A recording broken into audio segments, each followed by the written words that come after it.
পৃথিবীর প্রথম মুসলমান হযরত খাদিজাতুল কুবরা রাদিয়াল্লাহু আনহা মৃত্যুর সাকারাত যখন শুরু হইতেছে, খাদিজা বুঝতেছে এই পৃথিবীর সূর্য ডুবে যাইতেছে, আমার জীবন সূর্য আফতাব নিভে চলেছে,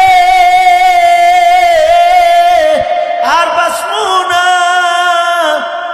আল্লাহর নবীর হাত ধইরা খাদিজা হাবিবে কিবরিয়া নবীকে বলে, নবী গো, ওগো নবী, আমি মরে গেলে তো আমার কবরের ঘরে নামানো হবে, তাই না? ওগো সরকার, ওগো সরদার, আল্লাহর নবী গো, কবরে আমি কেমনে থাকবো? একা একা ঘর। খাদিজা তো ইতিহাসের পয়লা মুসলমান। নবীজি খাদিজার টেনশন থামাইবার জন্য খাদিজাকে বলে, খাদিজা, আপনি যখন কবরে যাইবেন তো আমার দুইজন বিবি আপনার সাথে মুলাকাত করতে আসবে, আপনার সাথে দেখা করতে আসবে। আমার দুইজন স্ত্রী আপনার ইস্তেকবালে আসবে, যারা আমার আগে কবরে চলে গেছে। হযরত আসিয়া আসবে, হযরত মারিয়াম আসবে, আমার আরো দুইজন বিবির লোকে আপনার দেখা হবে।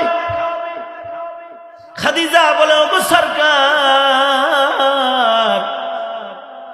আমি ছাড়া না আপনার কোনো বউ নাই, বিবি নাই, বিবি আসবে কেমনি? হ্যাঁ, ইতিহাসের পাতার দুইজন মহিয়সী নারী, যাদেরকে আল্লাহ ওয়াদা দিছে আমার সাথে, তাদেরকে বিয়ে দেবে। আসিয়া নির্যাতনে, ফেরাউনের নির্যাতনে আসিয়া কত কষ্ট করছে, আর আল্লাহর কাছে দোয়া করছে, আল্লাহ তোমার কাছে জান্নাতে আমার লাগে একটা ঘর বানাও গো আল্লাহ।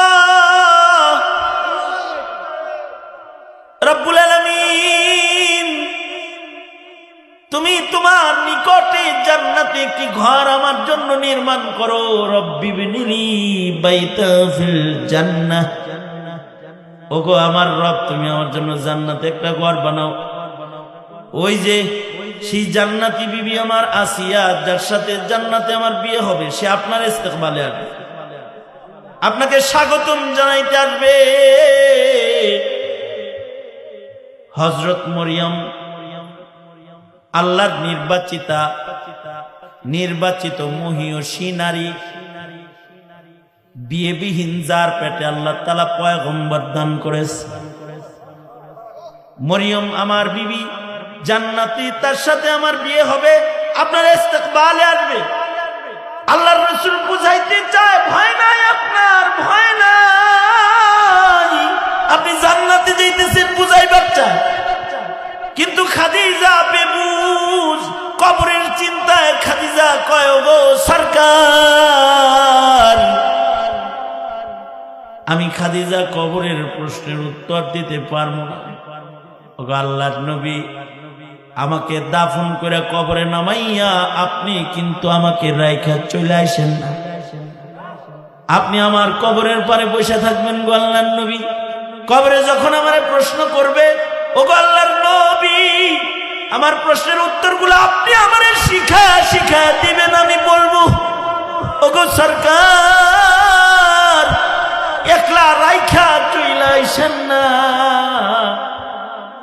আল্লাহর রাসূল বলে, একজনের প্রশ্নের উত্তর আর একজন দেয় না, আপনার প্রশ্নের উত্তর আপনাকেই দিতে পারে।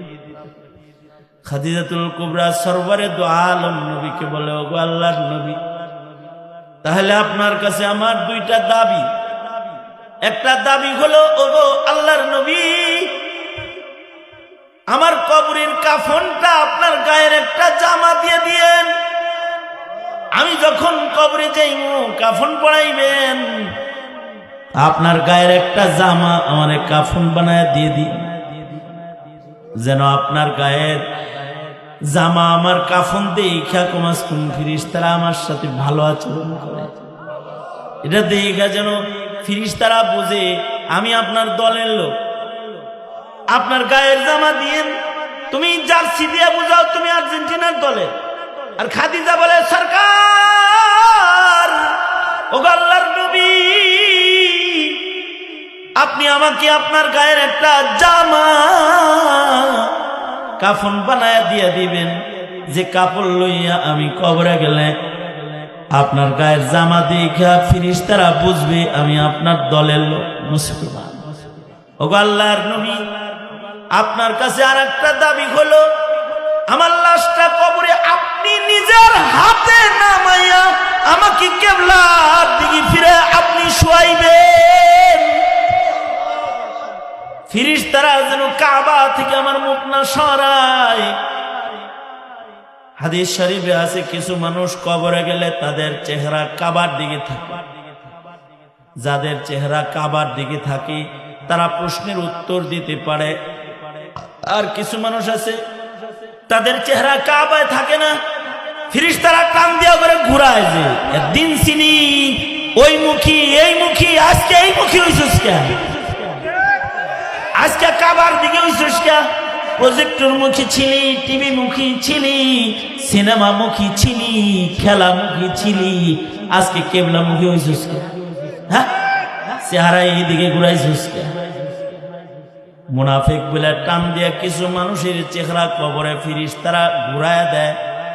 যাদের চেহারা ঘুরায় দেওয়া হয় তারা কবরের সওয়ালের উত্তর দিতে পারে না, দাউ দাউ আগুন কবরে ধইরা যায়। আর যাদের চেহারা কাবায় থাকে তারা প্রশ্নের উত্তর দেয়, তো তাদের কবর জান্নাতের বাগান হয়। আল্লাহর রাসূল বলেন, আল কবরু রাউযাতুম মিন রিয়াজিল জান্নাহ আও হুফরাতুম মিন হুফারিন নার। আল্লাহর রাসূল বলেন, কবর হয়তো জান্নাতের বাগান হবে অথবা দোজখের খণ্ড হবে। যাদের চেহারা কাবার দিকে হয় তাদের প্রশ্নের উত্তর হয়, কবর তাদের জান্নাত হয়। খাদিজা বলে, ওগো সরকার, আমার লাশ আপনি নিজের হাতে কবরে নামাইবেন, আমারে নিজের হাতে কাবার দিকে ফিরায়া শুয়াইবেন, যেন কাবা থেকে চেহারা ঘুরে না যায়। আল্লাহর রাসূল খাদিজার ওসিয়ত মাফিক নিজের গায়ের জামা কাফন বানায়া দিয়ে দিলেন, নিজের হাতে কবরে নামাইলেন, নিজের হাতে কেবলার দিকে ঘুরাইলেন। কিন্তু আশ্চর্য কাহিনী একটা ঘটে গেল, নবী কাবার দিকে ঘুরায়, খাদিজার লাশ কাবার থেকে ঘুরা যায়, আবার রাসূল কাবার দিকে ঘুরায়, আবার লাশ কাবার থেকে ঘুরে সোজা হয়ে যায়। আবার নবী কাবার দিকে ঘুরায়, নিজের হাতে কাবার দিকে ঘুরায়, কিন্তু খাদিজার লাশ খালি ঘুরে যায়। আল্লাহর রাসূল হায়রান পেরেশান, আকাশের দিকে তাকায় রইছে আর বলতেছে, আল্লাহ আপনি কি আমার খাদিজার পরে নারাজ? জিবরাইল এসে বলে, সরকার গো, আপনি নিজের হাতে কাবার দিকে ঘুরান আর আল্লাহ নিজের হাতে আরশের দিকে ঘুরান। আপনি কাবার দিকে ঘুরান, আল্লাহ আরশের দিকে ঘুরায়। আপনি কাবার দিকে ঘুরান, আল্লাহ আরশের দিকে ঘুরায়। দুনিয়ার সব মুসলমানের চেহারা থাকবে কাবার দিকে, কিন্তু পয়লা মুসলমান খাদিজা